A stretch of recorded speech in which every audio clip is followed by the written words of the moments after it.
ধন্যবাদ লাইভা। গত সংবাদেও আপনার সাথে যুক্ত হয়ে জানাচ্ছিলাম বাজার পরিস্থিতি। আপনি যেটি জানতে চাইলেন যে ব্যবসায়ীরা কী বলছেন, তারা বলছেন আসলে মৌসুমি বৃষ্টির কারণে এবং চারপাশে বন্যার কারণে আসলে অনেক ফসল নষ্ট হয়ে যাচ্ছে, সেই কারণে অনেক পণ্যের দামই বেশি। সেই জায়গা থেকে বাজারে সবজির দাম অনেকটাই বেশি এবং আপনি দেখতেই পাচ্ছেন যে কারওয়ান বাজার কিছুটা ক্রেতার সমাগম কিছুটা কম। কারণ হচ্ছে যেরকম শুক্রবারের দিনটায় সকাল থেকেই ক্রেতা সমাগম থাকে সেরকমটা নয়। আপনাকে যদি একটু বাজার দর জানাতে চাই, কাঁচামরিচ 170 থেকে 180 টাকা কেজিতে বিক্রি হচ্ছে, ঢেঁড়স 80 টাকা কেজিতে বিক্রি হচ্ছে, করলা 100 টাকা কেজিতে বিক্রি হচ্ছে, বেগুন 160 টাকা কেজিতে বিক্রি হচ্ছে, পটল 60 টাকা কেজিতে বিক্রি হচ্ছে, কাঁকরোল 80 টাকা কেজিতে বিক্রি হচ্ছে, আমদানি করা টমেটো বিক্রি হচ্ছে 140 টাকা কেজিতে, মিষ্টি কুমড়া 50 টাকা কেজি, লাউ প্রতি পিস বিক্রি হচ্ছে 80 টাকা কেজিতে, শসা 100 টাকা কেজি, কচুর লতি বিক্রি হচ্ছে 60 টাকা কেজিতে।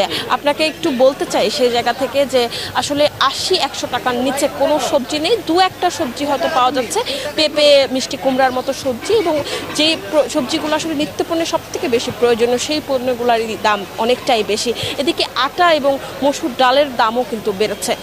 এখান থেকে এই ছিল সর্বশেষ লাইবা। আপনি ঠিকই বলেছেন, এখন হচ্ছে ভরা মৌসুম। এই ভরা মৌসুমেও বরিশালের বাজারে ইলিশের নেই বললেই চলে এবং ফলে দাম কিন্তু আকাশচুম্বী। আজকে আমরা যে বাজারে এসেছি, যেমনটা গত সপ্তাহে দেখেছি, তার চেয়েও কিন্তু দাম অনেকটা বেড়েছে। আমরা যেমনটা দেখেছি 300 গ্রামের ইলিশ আজকে বাজারে বিক্রি হচ্ছে 1250 টাকায়, 400 গ্রামের যে ইলিশ বিক্রি হচ্ছে 1500 টাকায়, 500 গ্রামের ইলিশ বিক্রি হচ্ছে 1800 টাকা, এলসি সাইজের অর্থাৎ রপ্তানিযোগ্য ইলিশ বিক্রি হচ্ছে 2250 টাকায়, 1 কেজি সাইজের ইলিশ বিক্রি হচ্ছে 2525 টাকা, এবং 1200 গ্রামের যে ইলিশ সেটা বিক্রি হচ্ছে 2750 টাকা। মোট কথা বলতে পারি যে ইলিশ এখন একদমই নাগালের বাইরে। যে ইলিশ আসছে আকার বড় থাকলেও দাম কিন্তু নাগালের বাইরে, এবং জেলেরা বলছে যে ট্রোলিং ফিশিং এবং ছোট চাপিলা মাছ ধরে ফেলার কারণে, রেণু ধ্বংস করার কারণেই এমন অবস্থা হয়েছে বলে জানিয়েছেন। অন্য ব্যবসায়ীরা বলছেন যে আর মাত্র 1 মাস আছে ইলিশের মৌসুম, এই 1 মাসের মধ্যে যে ইলিশ পাওয়া যাবে সেটাই হবে ইলিশের মূল মৌসুম। আশা করা যাচ্ছে যে এই 1 মাসে হয়তো কিছু ইলিশ মিলবে, কিন্তু যদি সেরকম ইলিশ না আসে তাহলে কিন্তু সবার পাতে ইলিশ জুটবে এমনটা বলা যাচ্ছে না। সাগরেও যেমন ইলিশ নেই, একই সঙ্গে যে মিঠা পানিতেও কিন্তু ইলিশ নেই, এর সঙ্গে নেই অন্য মাছও।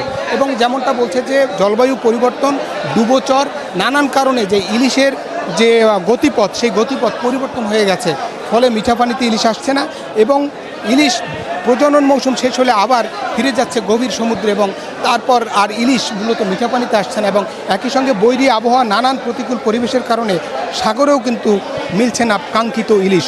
ফলে বড় বড় মোকামগুলো, যে আমরা যে মোকামে আছি বরিশালের সবচেয়ে বড় পাইকারি মোকাম ইলিশের, সেখানে কিন্তু ইলিশ নেই বললে চলে। যে ইলিশ আসছে তার মধ্যেও কিছু আছে ছোট ইলিশ, যেগুলো 1100, 1200 এবং 1400, 1500 টাকা কেজি দরে বিক্রি হচ্ছে, এবং বড় যে মাছ সেটা 2700 বা ক্ষেত্রবিশেষে 2750 বা 3000 টাকা দরে বিক্রি হচ্ছে।